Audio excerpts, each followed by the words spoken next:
konfo na mo ba ya mo be ye sa de ni nyina mo nyina mo ye nkurasefo jimifo tetekwafo a mo jimi ama mo jimi ye ni mi hu bi da se pray ya sa yesi wo bi be nwura yenya na wo bi be nwura osofu Kumchacha na konfo nkurasefo we so so wo video na wa mo ayatumi wo bi no kora ma be bia wo gina wo kora entoma white achano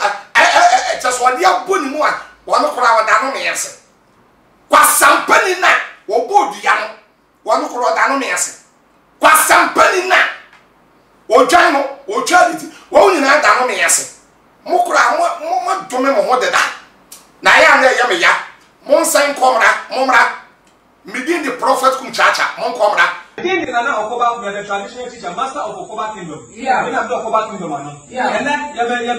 can't make so much less as Okobi. Yeah, Ubia was already Mzbel back. Yeah, on 4 black. Yeah, it didn't about pay. Sama mi we kurasha na brabo. Shana brabo ne mu omujina wa.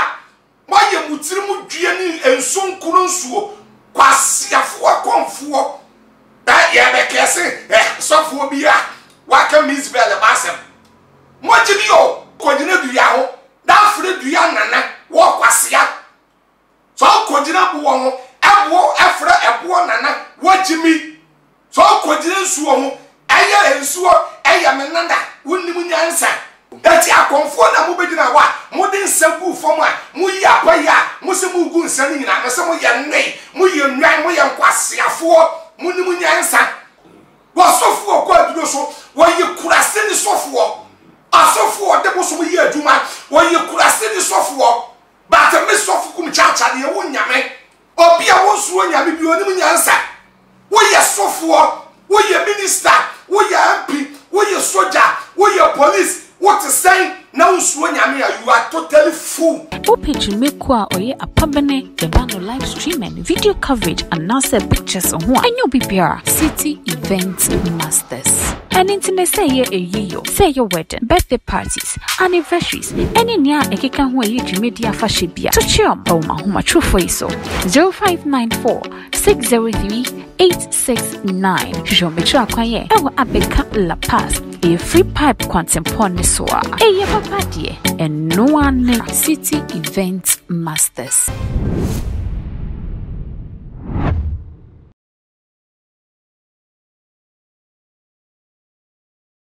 Ewradi Nyankopon enhira obibia na onyamenye obia kese media the prophet Kumchacha na baye na wotwene ekọ na wotwene ye nie ye nyina ye nim ye nua ba aye Mzbel ne ba ensem bia eba social ani ni media na eba ye no obia kire na dwen Emma, asof Kumchacha no so me be kire ma dwen na enem anya wo na ehia me kase ade ehia me sof Kumchacha no se tam obia ba kire na dwen wie ye no ana yenya akonfo bi menkase baye last week ana akonfo nkurasefo bi akonfo muntio onwa ekom akonfo nkurasefo bi ahon ni yedumaye ahon wajimiye abasosia eni ni media no so a awon bebodua se obia na no kan Mzbel ba asem bia no awo yesofo bia no awon kese ne dome no se onwu owu a enye awon di duabo eriaba na me hu video no na osofo Kumchacha na me no me ye mi business bia a edi income ebebre me sa me ye mi business wi na di income obre me na social media na maba be di agro so sa wu mi social media na me ya di diska bebre me pa hwa sa konfo na mo ba ya mo be ye sa de ni nyina mo nyina mo ye nkurasefo jimifo tetekwafo a mo jimi ama mo jimi ye ni mi hu bi da ba se pray ya sa yesi wo bi be nwura yanya na wo bi be nwuram na osofo Kumchacha na akonfo nkurasefo we twa osofo ena me ne osofo me ameba ayam sofo ketwa ba ko na wa ha ye fra no sofo amoten osofo yankan 2 Corinthians chapter 3 verse number 12 no yankan one mo na me first start baby mfiri mra na yenhwe sa konfo na me se mo ba keka sa no me se mo yenkurasefo na wo po bi enwurawura na me sofo Kumchacha 2 Corinthians chapter 3 verse number 12 Paul can say wase na say wo say da sonti Paul say me kan kira konfo nkurasefo no say ya wo say di da sonti no e da kukuduro kasa sofo Kumchacha me di kukuduro kasa patotio ya wo say di da sonti no ya di kukuduro kasa da sabe abosomosomwa ya ka di ye nyame ye chiwade anyame mpe anyame ten Exodus chapter 20 verse number 1 up to number 4 Uria no waba Psalm 20 verse 7 the can Exodus chapter 20 verse 1 to 4 but what you ya ka di ye nyame ye chiwade ya ha when nyame na chiwade ya do so bebre pa but abosomde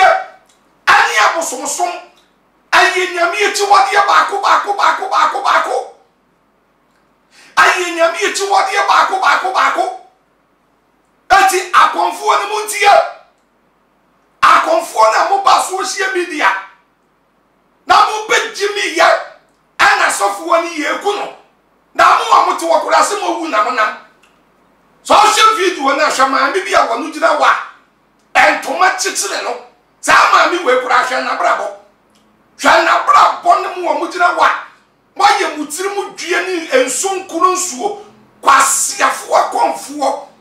da ye be kese sofo bia waka Mzbel basem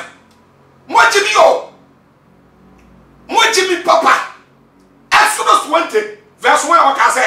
Exodus chapter 20 verse 1 kwa wase na Nyankopon kanse onyame kansem we nyina kire Israel for say meni awurade Nyankopon bachotie meni awurade Nyankopon aha mi mu Misrim ami mu free Misrim asase so enkuafie mu atama na Israel for tama na mo ye mo wo enkuom na mi mu free enkuafie mu aha enye nyame foforo bachotie menye nyame foforo tie etu kogina duya ho da fre duya nana wo kwasia so kogina bo ho ebo efre ebo nana wajimi so kogina nsuo ho eye ensuo eye menanda wonnim nyansa wase enye nyame foforo bi enye den enkame ho koe enye wo huani statue ana ohwani bi ala anadie bi ewo wie adie bi ewo ewie mu osoro otieni o enye adie bi ewo ewie mu osoro aha anadie ewo asase ana die wo asase so aha tieni e bawo anadie wo fom ana adie bi ewo efom ensuo mu pachotie ensuo mu ana asase so tie emfa wase menye bi mfa aha enkoto na ensumo so wate eti mu amusum nuya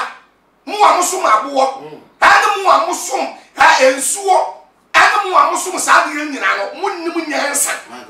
pachotie munnim nyansa okay Psalm 20 verse 7 kan mare pachotie we mese me osofo Kumchacha ha konfo bie ni wiase ame na busum be na me obetu de akumi za busum kora kwasia busum ne kora kwasia wonim nyansa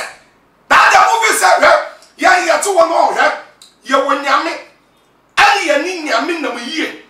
eti Exodus chapter 20 verse number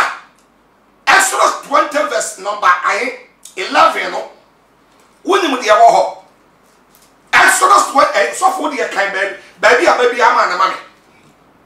ana ba Jeremiah 20 verse number 11 so ba Jeremiah 20:11 what the Exodus 20 the first one that can person back 11 about here and Jeremiah 20 verse number 11 was Ewurade gina machi na ogina wo so Kumchacha chi won do belima ani mu amatanfo be hwe ase eti ye wonyame o twa Psalm 20:7 o ka say wasi ebinum kanfo ti ase na bato ti wasi de ebinum kanfo ti ase na wasi ebi kanfo ti ase na ebinum kanfo aponko ana ebi kanfo aponko na yedi kanfo ewradi ya be kanfo ewradi ye nyankopon din what the Bible can what ebi kanfo ponko ebi kanfo ti ase na abosomsom wo we no Bible aka Isaiah 44:6 can you different to any Isaiah chapter 44:6 mpacho tie wasi ebi kanfo ti ase na ebi kanfo ponko na ebi kanfo nuya na ebi kanfo abosom na sabi wonyimi na wonye jimi fuwa na kedue si wo na wakogina adua ho nana dua ya nana na wakogina abo ho nana wati ase na sabe akola aka ensama kasi ese na ya bani yi akwada na no na ya kire ni nyame mu nyansa na ya kire ni nimudia na akonfo jimifuo nkurasefo mutirimu dua ani nsonkuru suo na wa begina wo sai sofo bi a waka bibia ya kese no kwasiafo akonfo na mukura mo kese no kura edam so deda kese no kura edam so deda Isaiah 44:6 ya tifincho ne kwa wo sai abosun so ye nkwasia batotio Isaiah 44:6 etifincho ye ne kwa abosun so ye nkwasia sam bato me na me chiro Bible bato me ye printing press ali ya boda Jeremiah chapter 10:8 me patotie babi a ye kan ye Isaiah 44:6 etifincho ye no wasi abosomoso ye nkwasia sam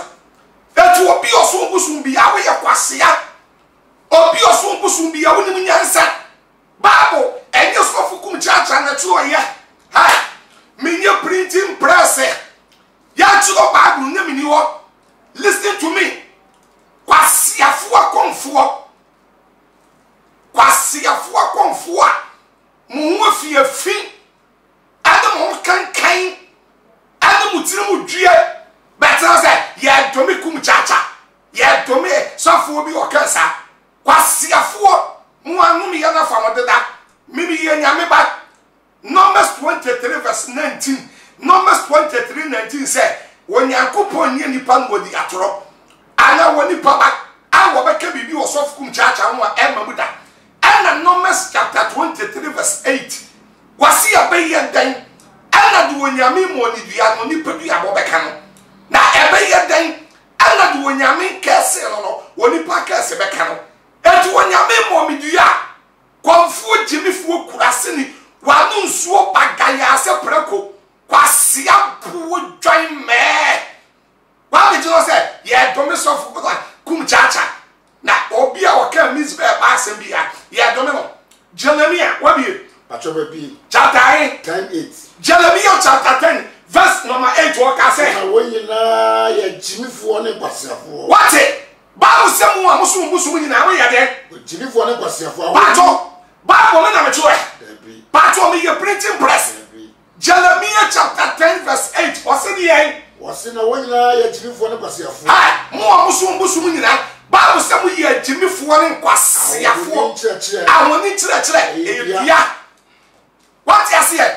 ensa na bugu ye no ma ne kire wade ya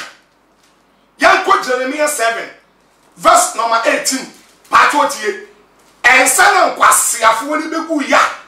yase mutwa abuwa bi asa aponchi o se wodwan o ena mutwa no ni tifiri so ne yade kwasiafo eyamu na mutwitwa ho wonni muntia ha mame kasa manchira we sofu Kumchacha me nam won oni pentumi hunahuna me da ni pentumi hunahuna me da sawo ya boso dario boso woni nyame ni ana bosom hunu na wo na ana woni nyame ni ana akonfo nkurasefo we wonam we palesita mo aduro kura woni bi antuntum aduro kura woni bi kwasiafo mutim Yeah, Jeremiah chapter 7 verse number 18. Jeremiah 7:18. Yeah. Quite. Was say ma tase enyina. Muntie. Was say emma etase enyina. Ejanum soja. Ana ya papa mu bebre nso asuso eja tie ni o. Ya papa no eja no bebre asuso eja quite. Emma fete mori. Ana emma ni bi afete emole. Aha. Odi ya tatale ama. Aha. Ama. Wadi ya tatale. Adi amma de. Oso hema. Adi amma wosoro hema quite. Na wogunya me foforo. Tie me pacho e woto bo asene ka niye. Na waye den. Na wogunya me foforo ensa. Na wogu akonfo na agimi no. Agunya me foforo. Eye bosom. Wo wogu nsa mo bosom ti wo se wogunya me foforo nsa. Aha. Ade yi me abufu. Ade yi me abufuo. Etu wogu nsa wodi yi nyame de abufuo. What is the Abaroka? What's for repeat me? Aye Jeremiah chapter 7 verse number 18. Batotio akonfona mugu nsano. Mese mo yam kwasiafo. Mo ye jibifo yem kurasefo. Mo ne mo boso mo nyina mo ye me.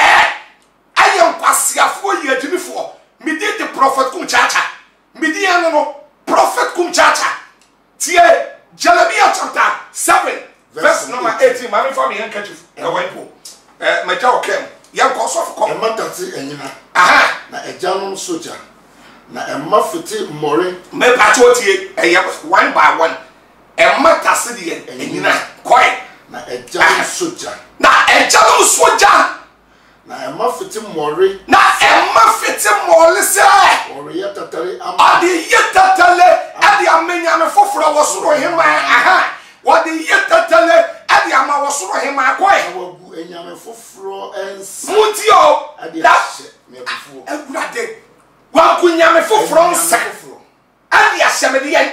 Eti ugu nsa wo de hye nyame de yen. Eti akonfo na mo bedina wa mo de nsa gu fom a mo yi apaya mo se mo ugu nsa ni nyina na se mo ye nnei mo ye nwan mo ye nkwasiafo mo ni mo nyansa. Yanka Habakkuk chapter 2 verse number 19. Listen to the word of God. Who problem na na of Kumchacha. Na woni me de yatimi mo. Jeremiah 1:19. Waso woni ye bedi akonne to me de ye won to be yeda. Isaiah chapter 43 verse 2. Ewrade se me na mo jam agya to me hyeme. Ana me na mo nsuo mu a, nsuo to me mfa me nkoda. What ase ya me na mo jam a, agya to me hyeme. 1 John chapter 4 verse 4. Was me nkoma mo nsuo. Na ofiri wonyame. Na de wote mu no asuchi ni wo wiase. Na wonu de yatimi mu. Kwasiafo akonfo. Yase mu bejimi ya be 5 days ni 1 week ya. Mi nya atamo ni ti mu fisi yesulo mo. Ah. Na mi ye mi business bi wo ba bia e diska kase ya bebra me a. Ma ye business na wi abesha na wono na mi bebu am. Mo jimi papa mo ye nwan ye nei. Aya atete kwa ye nkurasefo ye kwasiafo. Mo jimi me na me ka kire mo. So for can quotation or can yeah, Habakkuk chapter number 2 verse 19. Habakkuk chapter 2 verse 19. Was it dear? Wow, catch it. Bible cast it dear, Yanome. Was it dear? Wow, catch it, Diasa, and Yami. Wow, catch it, Yanio. Was it dear? Quite be what was all of us. Wow, catch it, dear. Was it dear? Now catch it. That a boy, that woman. Bibi to aso me de camera na ka kire abuo mu se sole aha ono na obekire ade wano na obeje won kwa bekire wade ana hwe wodi sikane dwete wadi sikane dwete ena wadi bosom nesu wona wadi adwira ho aha na ho biara ni hu bia tumi bia nim okona konfo ni gina wa woni tumi okonfo ni woni tumi de yesi wono eyaduaba eyedua wase sunsun bi anim aha ewrade die wa sorry fie kronkron awona sorry fie kronkron amoma asase da asase nyina enyekom ewrade ye ni what you say ewrade wona wase tumi bi anim yanko Bible no Psalm 115 verse 4 5 6 7 8 9 10 listen to the word of God kwasiafo konfo Bible just say ena sofu bia wa beka Mzbel basem ye boni dua kese no kwasiafo mo kura nya no mi ye nadi mochi sofu no ye dome no wonwu na de o chembo Kumchacha me wo bi efri nyame kwasi ya se bisuno bosom ewura de ewura me pasa hwa Ghana ha ba bi a warden I warden kura osofo yakoyi ye crusade ho bisa me be you a walking can Bible wadi machi be 20 years 20 years bisa ba bi a warden na ya warden kura no ya to me ewura wa akoyi crusade ho na ti se social media so bi abo kwasi afo mo pe odwan mo bodwan yare da kwasi bi so ati ni sika no akoto dwan no ase mo mfa me bodua awo social media so for kaye Psalm 100 ahe Psalm 115 verse 4 but to listen to the word of God tie nyame ya Psalm kan say o si won ni ye dwetɛ ni sika muntio mabosom ni nyina ye dwetɛ ni sika aha pansa no adwuma wo bosom wo ye ni pansa no adwuma o wa no but what tie wo bosom wa no na won kasa na wo bosom wa no but won kasa me pato so wo bosom kasa ka waka kire konfo se wo ho bon eti ye dwale na wo ho bon moto mo yi sent ye dwale waso wo bosom wa no na so won kasa kwa o wani ana o wani o huna de na so nani no ehuna de o wa so o bosom o wa so won ti asem na so gibiye no wo nti wo wa so won ti asem kwa o wa hene wo bosom wo hwen on ti ya wo ti hwen ka akonfodam wo said ya wo bon and said you tutu wo ko bosom no aka kire conference sent wa do wo so wo hwen won ti hwen kwa won sa won fan ka de wo won sa es won fa won sen ka de nine won fan nine obosom bi an fa 990 da wo so obosom de 990 wo so won fa won 990 da koi won fa won en kasa on fa won voice aye won voice en kasa patrotie wo bosom fa the voice en kasa eti wo se won fa won mre wa en kasa ko won wa ye won te se on obi a bosom bosom bi a wa ye bosom no wa jibi ye kwasia aye kurase ni te se bosom na obi ala ode no ho obi ode no to ne so no verse number 9 also for first wa akra first wo mame kwasiafo what you say be just say me yaso bi safania 14 mame safania 14 dia me fra me am di so for be 30 something years so for Kumchacha me nko aduro so da me nko obosom so da me nko ji nwa wo ba bi ya wo so for onam bosom so for onam nuro so an onam wo apam an onam wo covenant but me so for Kumchacha me di so for me nko obosom so da ma me nko aduro so da empalme so for Kumchacha me ko aduro so but this so for so many years me nko aduro so da eti so abosom no ene konfo no me ni mu ni covenant me ni wonyame na wapam eti me wo de me hu agoro konfo no wo bebubugo gudem da de me hu agoro wo be yale ama wadwon so adem wo de me na me kacho na woni wo de wonim asofo na eni na mu ni so no wo na ene mo wapam o what you say Safania 1 verse number 4 anenya wa kwa mama ye Safania chapter 1 verse 4 verse number 4 ko sinna metene me nsa patrotie ewurade sada wo beba ewurade so obetere ne nsa ko ya so awo Juda so Jerusalem nyina so ani Jerusalem nyina so na metwa ban kai na ewurade so obetwa ba enkaye ne abosomfo asofo so what any abosomfo asofo nagu patrotie ewurade asofo me patrotie wose ani de ewurade asofo a wapo ewurade obetwa nwogu what matire mensa awo Juda ani Jerusalem fo so na metwa bankaye ani abosomfo asofo ya wasofo bi wa ya abosomfo asofo wasofo ko aduro so wa ye kurase ni sofo asofo de bosom yi aduma wa ye kurase se di sofo but me sofo Kumchacha de wo nyame eti ye kasa ye de akokuduro na kasa ha mami quotation we ne yen yen fen sole John 20:29 there be John 20:30 right. John 20 verse number 30 part what here when we get him when we get him your boy yesu dia Philippians 2:10 was in koto dwen nyina koto na tachirema nyina pem kase Yesu Kristo ni awurade na hye nyankopon no nyam so Kumchacha menam we sa wotame ya wotame kwa da bia be kase enye ni panina na beto so Kumchacha ba wotame kwa Galatians chapter 4 verse 16 was here na say maka no kurete madane watanfo and Luke chapter 6 verse 26 was in the panina domo a eyekes Matthew chapter 5 11 12 in shira so yam no time na me Yesu me di nti wodi atro ka asem bode to so enti wotame kwa what you say wotame kwa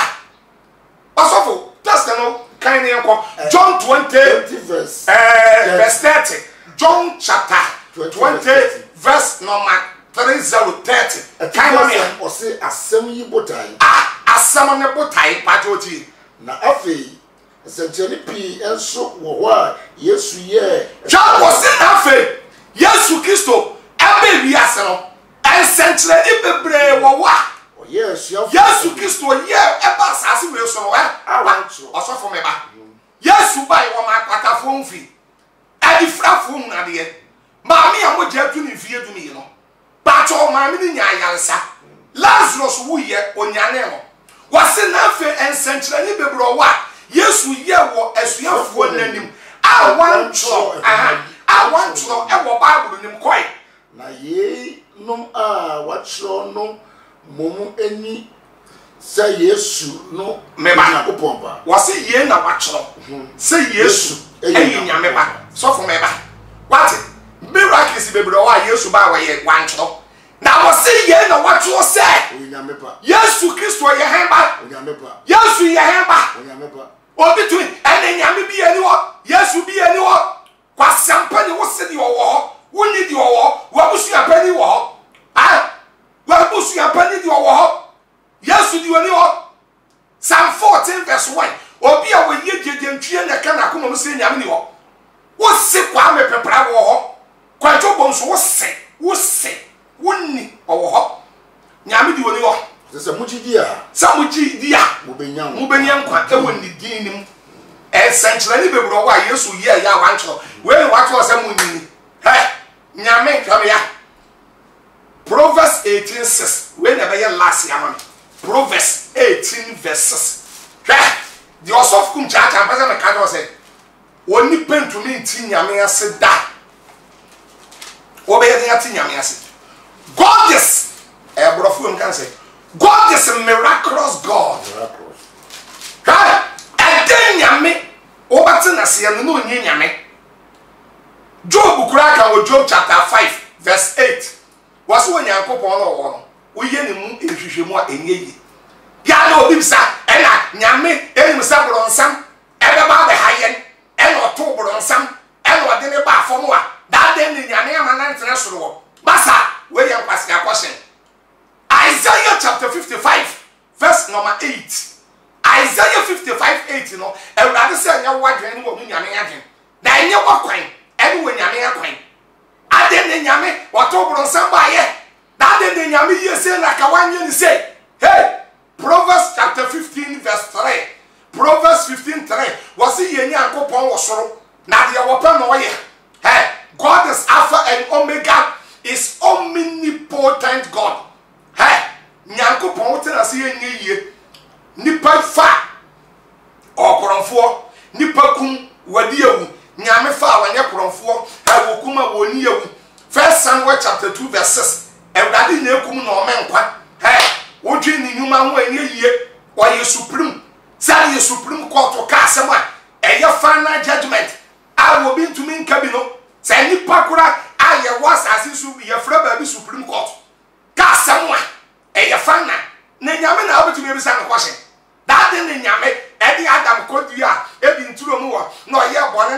hallelujah and we masa where young kwasi asem e young kwasi akosin na bisa enye wadwini nyame yadwen God is a miraculous God why brofo na ya na nye miraculous God why is a miraculous so nyame nye won wani ahwe wotiri mi won said ye me de betwa ne sakola emi ba kukure ni so mame na awoche na mame na awoche mi no wo be hia me na meti na fu me pa cho nipa na yam ene ne mram emi fifi wo ho emi fifi we nyame wote na se enyeyi matu 10:30 wose wotiri mi egu apampam nyina pra onim na ne dodo wo wa kan ni nyina wonim ne dodo wo be ya nyati nyame yase nyame bo epo awo de to wo epo ye frɛ ni sea ensu atini ye river epo ye nchenchin ni pentumi no so okay Jeremiah chapter 5 verse 22 eba nyame ka tell epo seme na mabo so boss wo china da bedu anwea na no a ya na wasan wo china akọ epo bedu wo pe awe wo bedu anwea na no a awe basa wo ya dan ti nyame yase enu mo Russia fo ko ya se one person ko hu baby a epo ni tipion eni baby a start ni ade abrofo ne kwa no nwa ko onko no nwa ko epo na da no so ken kan Bible no wo adisam revelation epo eye patrol atamu dadua na nyame di jatoma ewiase nyina behye ja fear God suro nyame Psalm 111 verse 10 nyanse fitiase nyame suro anye nyanse fitiase ne brofo kan anye nyanse fitiase ne degree some ya professor mako school wi amani to so as amani tos obi a wo suro nyame bi onim nyansa wo ye sofo wo ye minister wo ye MP wo ye soldier wo ye police what is saying now suro nyame you are totally fool yes sof Kumchacha na make you are totally fool nyanse fitiase Psalm 111 verse 10 any nyame suro Proverbs 3:7 nyanse fitiase any nyame suro to wase enye wani su nyansafo suro nyame Job chapter 28 okabi o me di asem ni ba wiye hwa me di ewe ebra me di ba wiye muntie mi sa konfo nkurasefo ni muntie mi yeah so so won video na wa wa ya to mi wo bi no kora ma me bi a wo gina wo kora entoma white a chanu just one dia boni mu a wo no kora wa da no me yese kwa sampani na wo bodu ya no wo no kora da no me yese kwa sampani na wo dwan no wo twaliti wo nyina da no me yese mo kora mo dome mo ho deda na ya na ya me ya mo nsan komra mo mra begin the prophet Kumchacha mon komra me mama last quotation Proverbs 18:6 muntie Proverbs mebusam 18 verses okanse kwasiano ma ntokwaba pato mutio kwasiafo manu ama entokwa eba wasina na fono so frefre sotoro ana ma fono efrefre sotoro edimomra Proverbs 18:6 Proverbs 18:6 kwasiano dando ama ntokwaba kwasiano ama ntokwaba na so efrefre sotoro edimomra ashiafo adjimifo kurasefo nwan ponche mekwe bi de osofu Kumchacha ene sofo bi a okan akwada asembia ya boni dia amowa Euradi Shiratiefo ni ahwefo media the prophet Kumchacha me da sorry ye Heaven's Gate Ministry International Heaven's Gate Ministry International ya wo malam last stop udu malam last stop e wane wo malam last stop udu malam last stop bo so fu Kumchacha din akola kra be to sa so dan ni so kese akoda kra be to sa so dan ni so kese malam ya wo last stop aso dan ni so mame papa ya sorry we are san ya social media no betwa so da ya se ko ye business na ye business ni we ya sorry we are kwasiafo na modimi yo ya social media ba keke bi ya kire what ya say e do na beka ade ba ko pa na beka na sofo no won firi nyame mi firi wo sene wuni sofo ni firi nyame mi firi wa konta sofo mo na sira ntamo ano no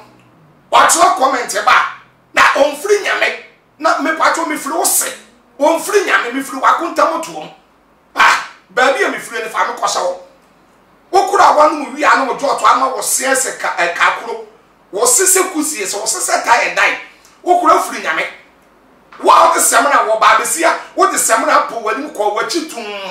fanta face kaka ko da bode okura free nyame wo di obi kun wachi wo hwa obi kun odi na chi wo free nyame wo bi yire na abọ ne todwe na wo ne sabe okura free nyame na be kai na sofo no free nyame yes sa asem we mo satika ne Ghana sofo be ne free nyame mam sofo be ne free nyame mam sofo be ne free nyame mam sofo bia siso a won free nyame sofo bia nyame de ne ba ya adwuma na se ne ma wo se nkwasiafo bi ati yesi onyame sofo kase prophet adum chebi aso na nkwasiafo bi ati yesi ne so na won free nyame na wo free wo se sofo bi owo Ghana bi amode nyame buku no wode bebu atanye kuta mo yeti mo de mo hwe won free nyame na wo de wo din wo na se won tisi adum che sofo pani adum chebi a an won tisi ne so sana won free nyame Aduma papa ye Reverend Adum Chebia Prophet Adum Chebia Aduma wo ye Aduma kama wo ye na moti yesi so na won free nyame and what to say and won free nyame no free wo se o free wakonta o free wo busu ya pani ja jimi ye no anko asem free woko mapon bye bye. And a day, make for intense miracle powder and soap at the amount. So we are bamboo, luck and favor, promotion, promise and feel hawana. Sikaton semwa na she. Baby, I will be a young crata or quentunim. We are see you to homonia semau. A bay dom, and not say whom be hawana, a young yariwa, and you namany a yariwa. A won't and some day, what's an attack? The yan is so bet watch one who true for so 0541 079 062.